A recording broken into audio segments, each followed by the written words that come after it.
Hey guys, Hokey Homebrew here, hanging out in the brewery, just checking on my amber ale that I brewed yesterday, and it is fermenting away. I came out here to check on some on that and to also do some calculations. Basically, I am rebalancing my kegerator on inside, and I thought I'd throw a video and show you how to do this. So this is a little primer on how to balance your kegerator lines. Okay, what does that mean? Balancing your kegerator lines? It means, quite simply, the simplest explanation is putting your kegerator at a certain pressure so that when you pour beer, it comes out perfectly. I mean, that's the simplest way to put it. No over foaming, half your glass filled with foam, nothing like that. You have the perfect pour every time, and it maintains the carbonation levels that you want. That's a balanced kegerator system. How do we do that? Well, there's two methods. One is option one would be if you have no kegerator already built, or you have the ability, I'm opening this up, or if you have the ability to adjust or replace your beverage lines. That's option one. And option two is, let's say you have something like this that's already hooked up and you don't want to modify it, it's already got lines on it, pre-existing length and everything, then that's option two. I built this one and made the lines a certain length based on what kind of temperature I want to serve my beer at and what kind of carbonation I want to serve for most of my beers. So I'll go through that. That's option one, and then you'll quickly be able to figure out how to do option two if you don't have the ability to modify yours. So the first thing you want to do is you want to start with one of these carbonation charts. You can get these on Google. Just search forced carbonation chart, and they're all over the place. In the one column, they have the temperature that you're serving your beer at, the temperature of the kegerator, and then across the top would be the PSI that you would be putting on the beer in order to serve it or carbonate it. There's all those methods out there of carbonating beer in the kegs. Putting it at 30 psi and shaking the keg. All that kind of stuff. Those are the fast methods. This is the method I prefer. This is the low and slow method. It takes longer, but you get the carbonation perfect every time, and it's very easy to calculate, and you can, you'll get it perfect every time. So anyway, so back to the kegerator. So first thing you want to do is you want to look at one of these charts and determine kind of what temperature range you typically serve your beers. You can change your kegerator to different temperatures, but it's just kind of a hassle, so I kind of keep it at one temperature most of the time. That kind of works for everything. This is totally up to you. It's based on preference. I tend to put it around 40 degrees F. Why do I do that? Because most beers are served best anywhere between 38 to 50 degrees. So 40's kind of, it's at the lower end of that, but you got to remember this is inside the fridge. By the time it comes into your glass and your hands get on the glass, it warms up a few degrees from this. So I always like to do it at 40. That way when it gets to the glass and I'm drinking it, it's around like 45 or so, which is a good kind of central number for most beers. The way this table works, the blue is completely undercarbonated. Most things that you don't want down there, that's like water. The green is most beers carbonation in this area, so this would be like most lagers, ales, IPAs, anything that's basically not a stout or a porter or a wheat beer. And then the yellow are the highly carbonated beers, the lambic stout, or not stouts, lambics, wheat beers, Hefeweizen type things. This is completely overcarbonated, and then this is slightly undercarbonated, more of your British style, your stouts, your porters, things like that. So I choose kind of in the middle. Most of the beers that I brew are standard beers that are in the green zone. So for me, it's 40F, and I like to choose around 2.3 volumes. These are the volumes of CO2, and the number I like, again, this is all preference, so you decide what you like, and this is through trial and error.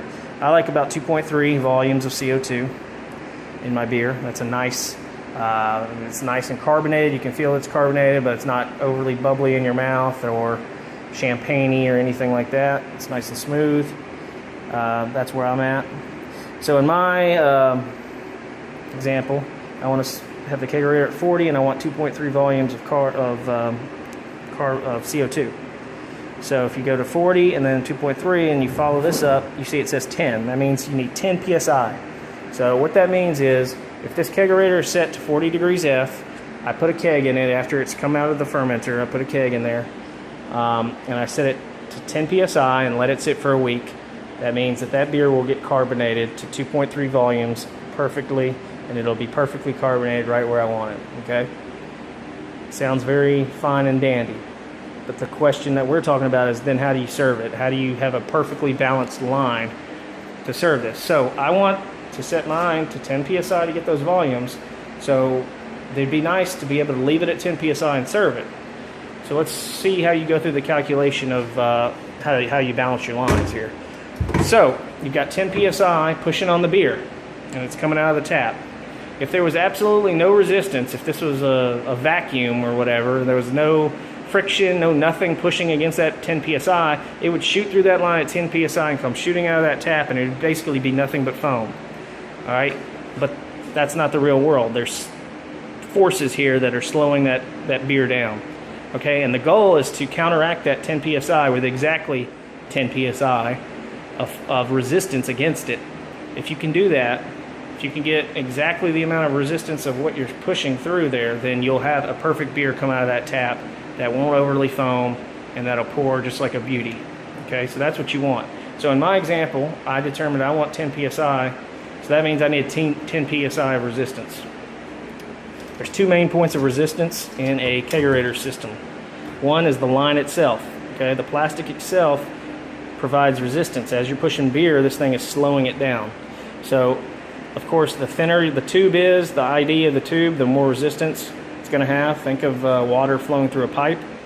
You know, a large, giant tunnel, let's say, water is going to flow through it very easily, but a very, very, very tiny little small pipe, and you try to push a bunch of water through it, it's going to take more pressure to do that, right? It's going to be harder to push it through there. So it's the same thing with the tubing. Smaller tubing, more pressure. So you've got the resistance of the line itself, and then you've got the fact that the keg is down here at the floor, and you're pushing it up to the top to a tower, in my example. But either way, you're pushing it up out from the bottom of a keg up to something. So there's gravity involved. You're going against gravity. So those are the two forces.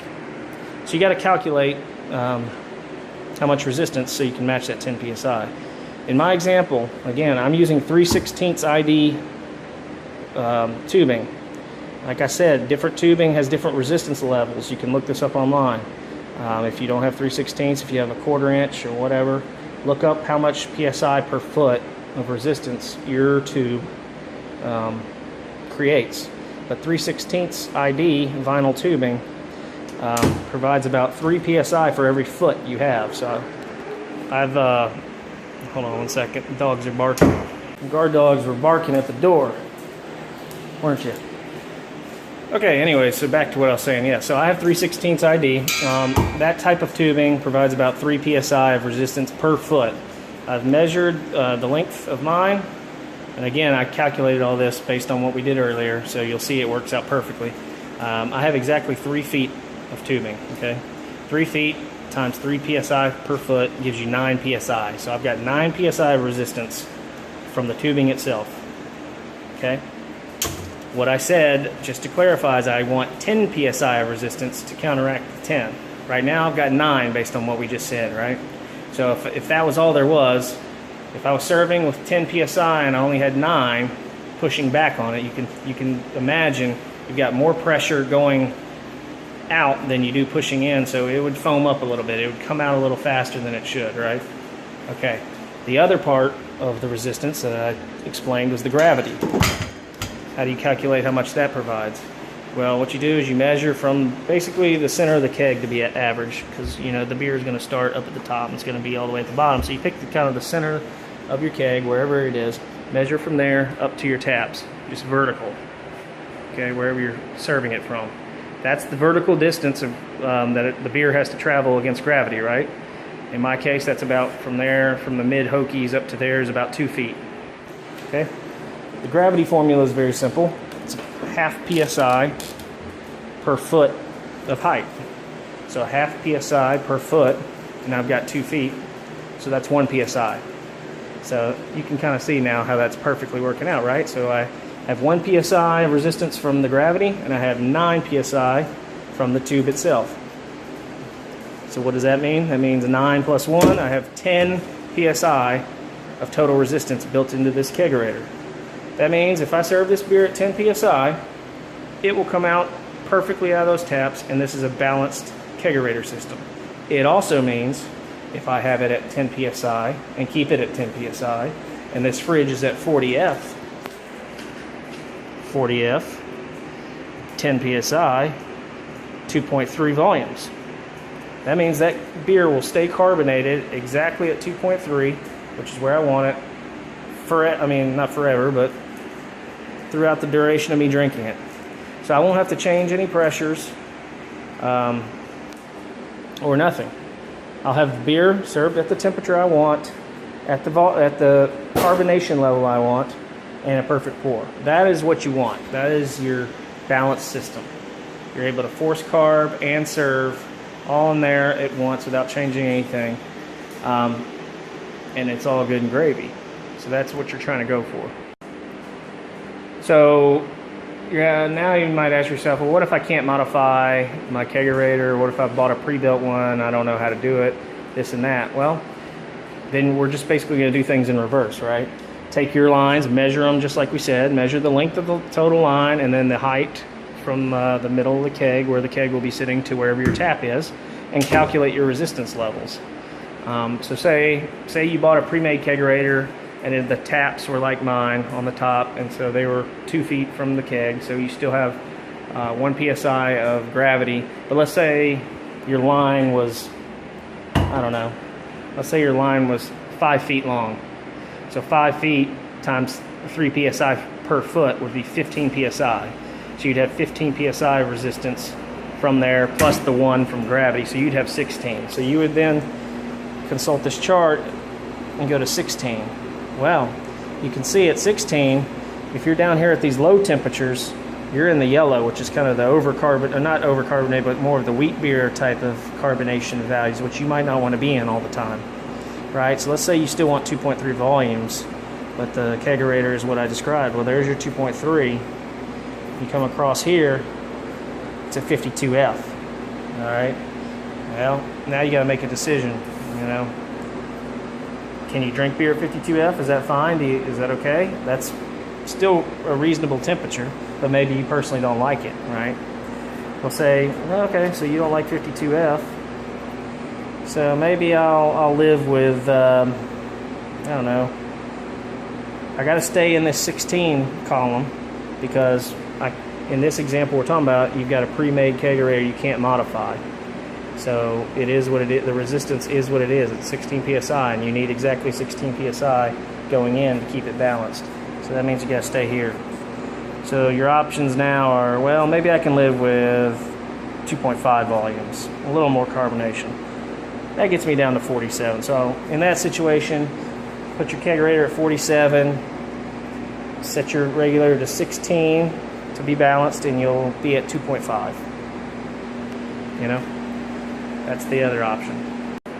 And the final point I'll bring up is a question that I'm sure some of you have, that I thought about myself as well.